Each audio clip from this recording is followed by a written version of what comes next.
I always dreamed of bringing Main Street back or helping having something to do with that. I just could see Main Street as being somewhere that is, successful with people. I love old photographs and of Hazard and history and all that stuff. And I would see pictures of Hazard and whole Main Street was packed with cars.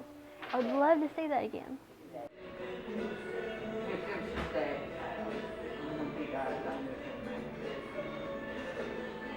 I went to school at Chavez. I went to high school at Perry Central, and after high school, I moved to Somerset and went to college.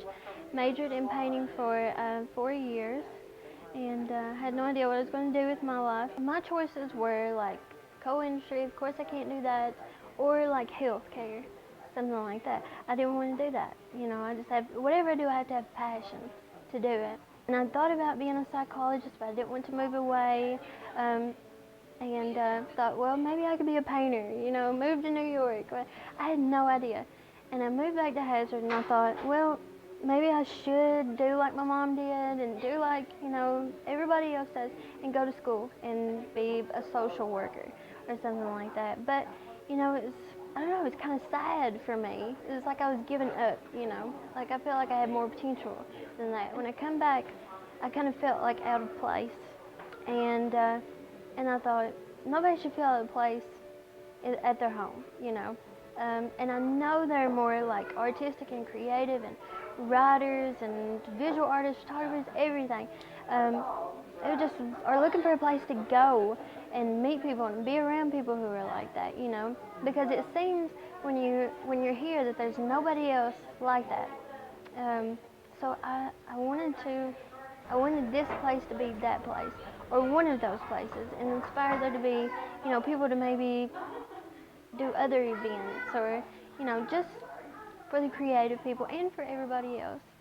So they didn't feel so out of place, like they didn't belong here, or they had to go somewhere else to find something. I knew that I wanted to have something different, something that was healthy, a healthier alternative, no fried foods, just something different for the area. And even though people were saying, nobody, people around here, they want steak beans and home cooked food and stuff like that. And I was just like, trust me, just a little bit, have a little bit of faith. Even with the artwork, where I went to college, I had these paintings that I did, and there's a few in here. And they were in my parents' building, like an outside building, and they were just laying there, they were getting destroyed. And so when I moved in here, I wanted to have a place for other people to hang their artwork.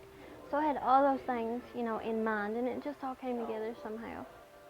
Les Rowe with Mesa was there to help me, whatever I needed help with. He helped with the Entrepreneurial Smarts class. He told me about it because he knew that I was very interested. I want to learn as much as I can so that I do this right, I want to learn and do the best I can so that I can keep it alive as long as I can. I think about my children and what is in store for them in the future. Places for them to go, and like growing up, if we wanted to do any shopping, we would have to go somewhere else. We have so much potential. There's so much that we could do. I think it's important to have a locally owned business because there aren't many options for a lot of things. There's not a lot of options for food. If you want something healthy, there's not a lot of options for employment. So, I hoped from the beginning that maybe opening a business of my own would inspire other people who had dreams of becoming what they want to be, that they can do it too. If I can do it, anybody can do it.